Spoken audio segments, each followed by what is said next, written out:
ابو سینان رحمۃ اللہ تعالی علیہ ارشاد فرماتے ہیں کہ میں بیت المقدس کی پہاڑیوں میں عبادت گزار تھا۔ میں کیا دیکھتا ہوں کہ ایک نوجوان شخص بہت ہی زیادہ پریشان ہے اور ادھر سے ادھر گھوم رہا ہے۔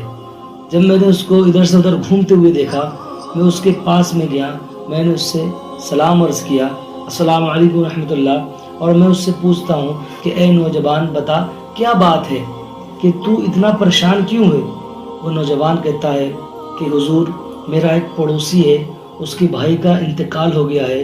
وہ اپنے بھائی کے انتقال پر اتنا پریشان ہے، اتنا رنجیدہ ہے کہ صبح بھی روتا ہے، شام بھی روتا ہے، یہاں تک کہ پورا دن روتا ہی روتا ہے، اور اتنا اس کو غم ہے، اتنا غم لاحق ہے کہ وہ غم میں نڈھال ہو گیا ہے۔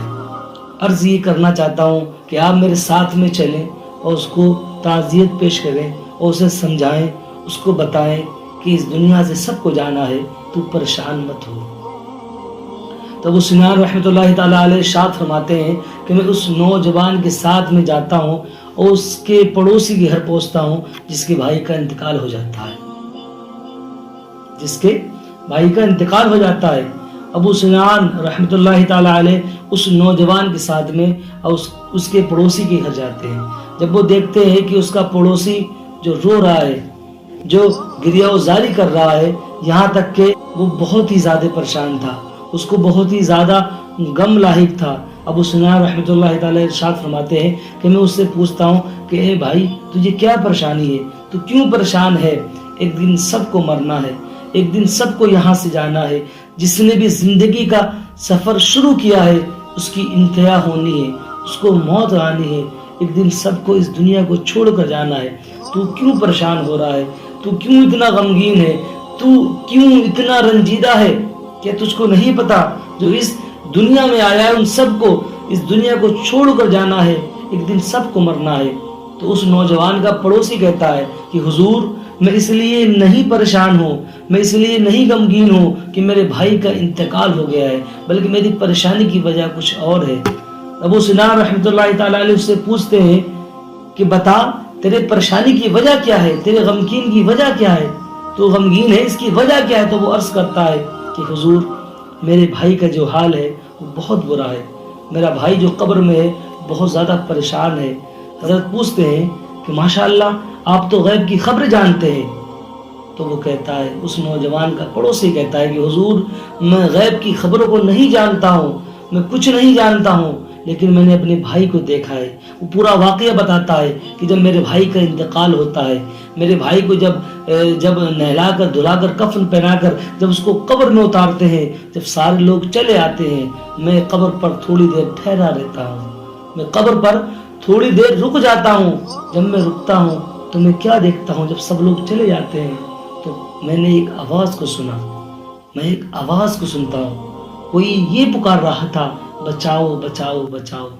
جب میں نے یہ آواز کو سنا، میں دائیں دیکھا، میں نے بائیں دیکھا، میں نے آگے دیکھا، میں نے پیچھے دیکھا، آواز دینے والا مجھ کو کوئی نظر نہیں آیا۔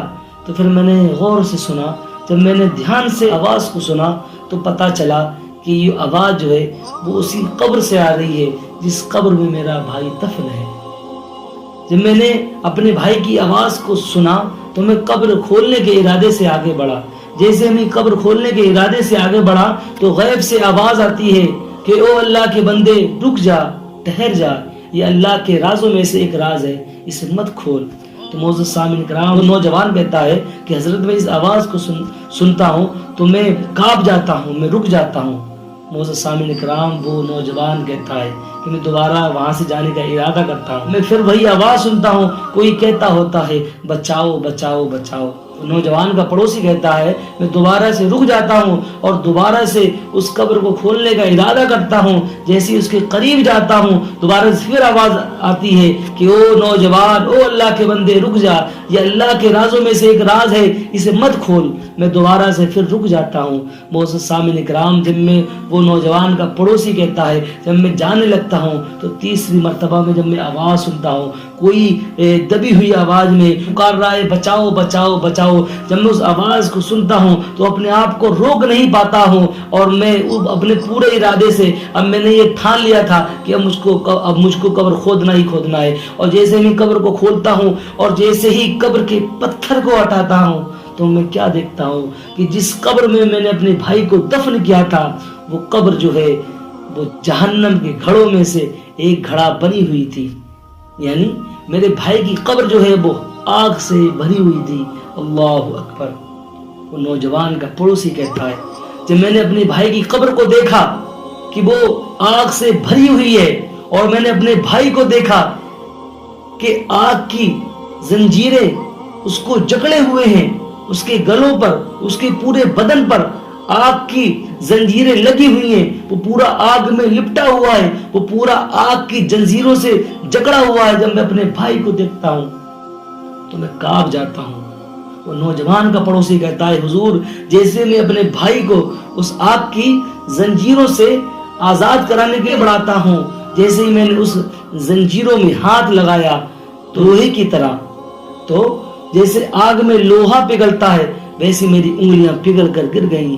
میں کانپ جاتا ہوں، میں سہم جاتا ہوں. کسی طریقے سے میں قبر کو بند کرتا ہوں اور وہاں سے میں جو بھاگ جاتا ہوں. معزز سامعین کرام، وہ اس نوجوان کا پڑوسی کہتا ہے کہ اگر حضور آپ کو یقین نہ ہو تو یہ دیکھیں میری انگلیاں جو ہیں کٹی پڑی ہیں.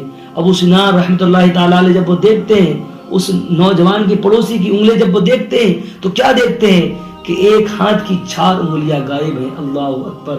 اور ہاتھ پر عجیب و غریب نشان ہے، عجیب و غریب نشان ہے. ذرا جگہ جی لگانے کی دنیا نہیں ہے، یہ عبرت کی جا ہے، تماشا نہیں ہے.